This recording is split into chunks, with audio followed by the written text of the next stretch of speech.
They notice everything. The tension in a laugh, the story behind a smile, the secret aching in a friend's eyes. Yet on most Friday nights the INFJ sits alone, lost in thought, wondering why the room full of people they just charmed now feels galaxies away. How can someone so empathetic, so intuitively wired for connection, end up with a contact list shorter than a grocery receipt? Tonight we're prying open that mystery. We'll journey through hidden defense systems, soul-level standards, and a radar so sensitive it sometimes short-circuits. By the end, you'll see why the rarest personality type keeps its circle even rarer, and what that means for every relationship they dare to plant. Ready to slip behind the INFJ's quiet grin and uncover 13 surprising reasons they have fewer friends? Let's step inside the mind behind the mystique.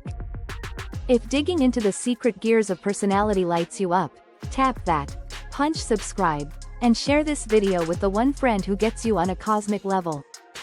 It helps the channel more than you know and lets us keep exploring the psychology that shapes our everyday lives. Picture this. You walk into a party and pick up not just the playlist but every micro vibe in the room. The shy hope behind a stranger's grin. The quiet heartbreak sliding under a friend's joke.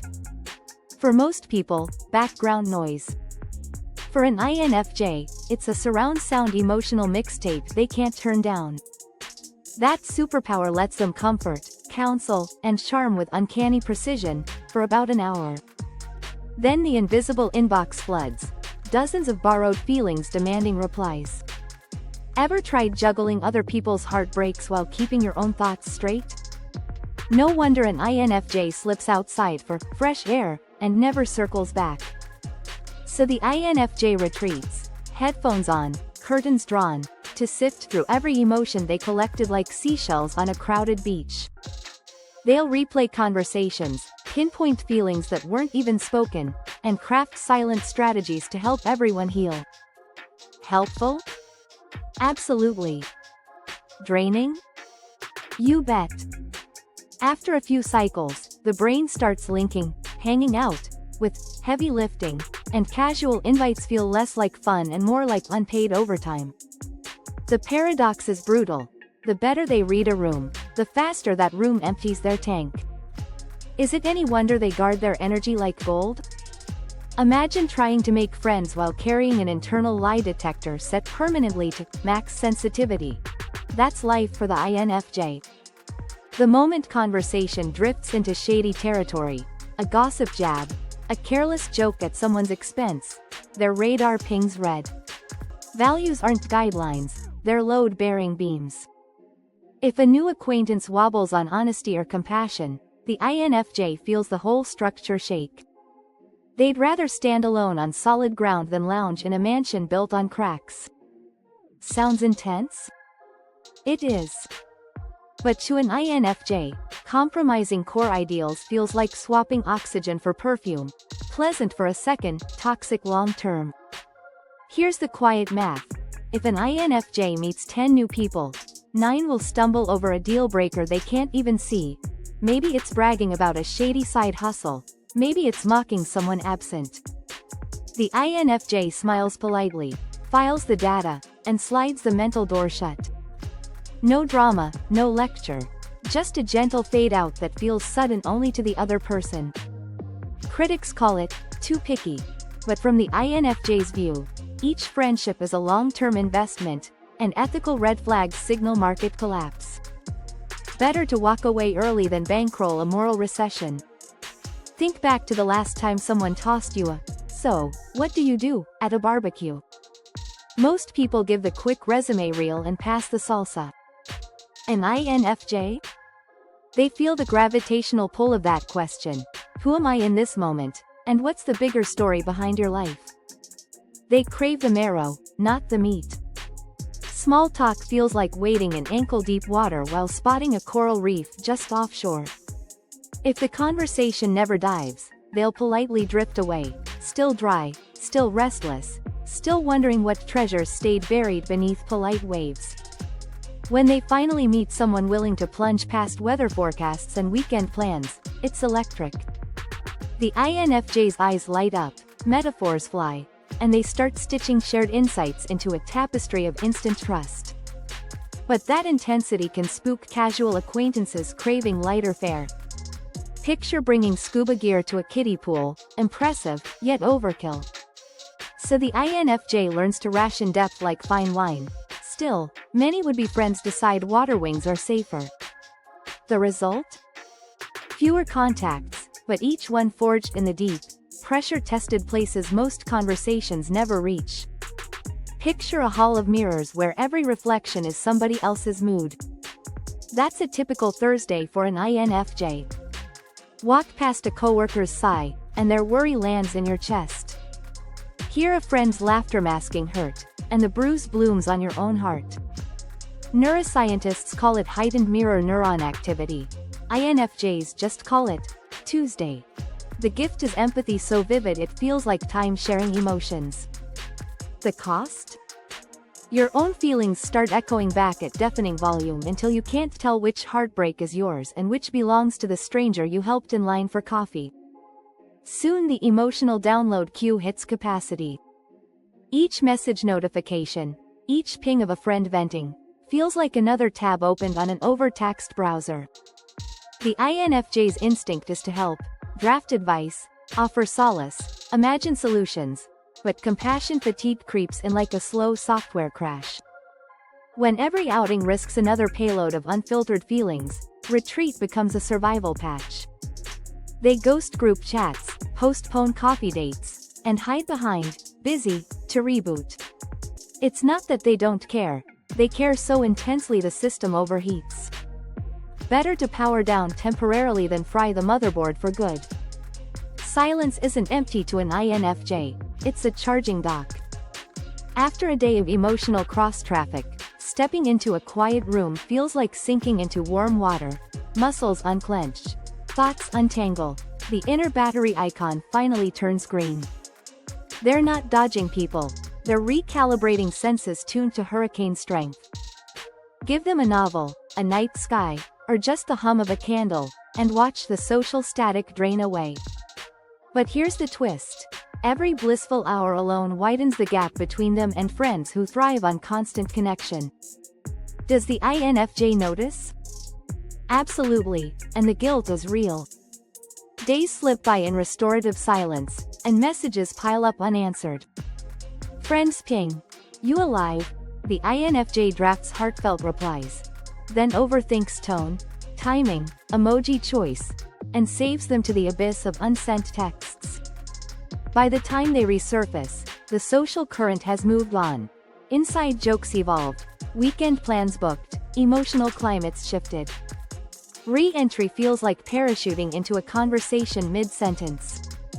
Some companions interpret the absence as disinterest and drift away, unaware that solitude was the INFJ's life support, not a silent verdict. Thus the circle shrinks again, not by choice, but by the physics of recovery. Before an INFJ sends that simple, "Hey, want to grab coffee?" text, they'll rewrite it 5 times, delete 3, and still worry it sounds needy. Perfectionism is their built-in quality control lab. Every word, plan, or promise must clear a sky-high bar. The upside? Friends can trust an INFJ to show up prepared, thoughtful, and on time. The downside? If they spot even a hairline crack, a late reply, an awkward joke, they assume they've failed and quietly retreat for repairs. It's like owning a classic car and refusing to take it out because a single scratch would feel catastrophic. That same microscope swivels onto others. If a potential friend glosses over commitments or shrugs at details, alarms blare. The INFJ isn't searching for flawless humans, but for people who honor effort with intention. Yet the higher the bar rises, the narrower the doorway grows. Meanwhile, fear of personal imperfection traps them inside. "I'll reach out once my schedule clears, once my mood lifts, once I'm sure I won't disappoint." Weeks pass, invitations expire, and the friendship that could have been stalls behind invisible guardrails labeled, "Not quite good enough." Yet, think of the INFJ's heart as a library with rare manuscripts, priceless, delicate, and accessible only with a special key. Early conversations stay in the lobby. Favorite shows, weekend plans, maybe a quirky childhood story polished for public view. Deeper halls hold the raw drafts, their grand hopes, hidden wounds, and late-night philosophies, but entry requires trust signed in ink. They test newcomers gently. A vulnerable detail here, a probing question there. If empathy echoes back, another door unlatches. If it clangs hollow, locks snap shut and the tour ends. Most visitors leave thinking they've seen it all, unaware of floors below. This slow unveiling weeds out tourists but can frustrate genuine seekers. Friends eager for quick intimacy misread caution as indifference. Meanwhile, the INFJ worries that sharing too soon might burden or weird out the other person.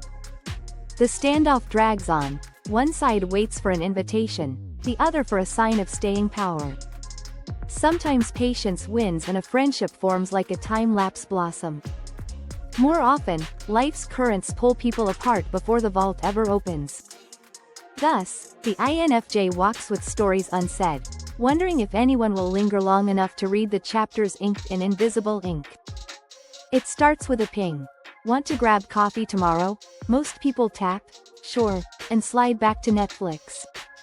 The INFJ, though, zooms out, calendar conflicts, energy levels, potential weather moods, how that cafe's acoustics might amplify awkward pauses. They imagine every conversational branch. Will the laughter flow? What if it doesn't? Did my last text sound too eager? 10 minutes later, the harmless invite has spawned a choose-your-own anxiety novel, and the safest chapter is politely decline. Overthinking isn't a quirk here.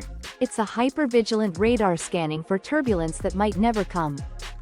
Eventually the mind spins itself into a stalemate.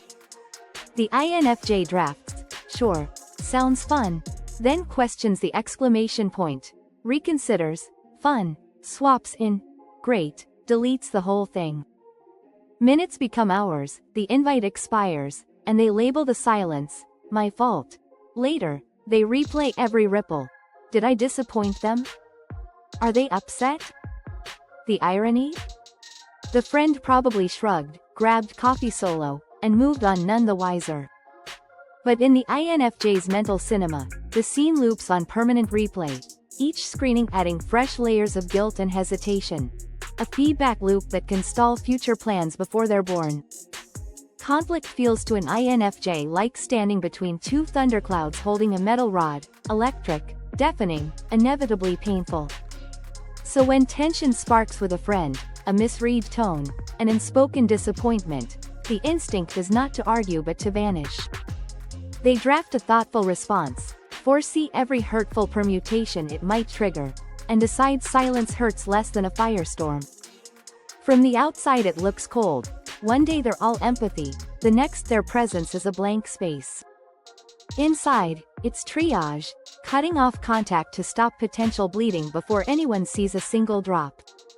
Time passes, tempers cool, yet the gap hardens into concrete. The INFJ replays the moment on loop, scripting apologies in their head, but each draft feels flimsy against the imagined fallout. Meanwhile, the friend fills silence with their own narrative, betrayal, indifference, maybe arrogance.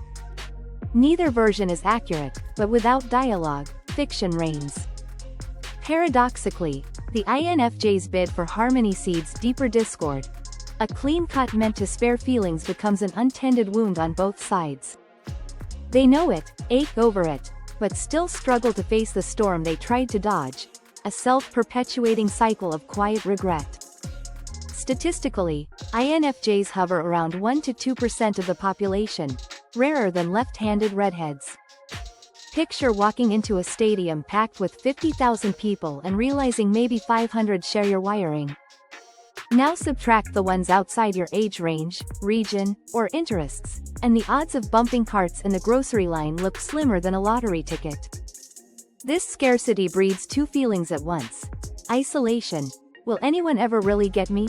And fierce loyalty, when I find my people, I'll treasure them like gold. It's less about elitism and more about finally hearing your native tongue spoken back to you. The search often takes unconventional routes: late-night forum threads, niche book clubs, volunteer projects with values baked in. When matches emerge, the connection feels instant and gravity strong.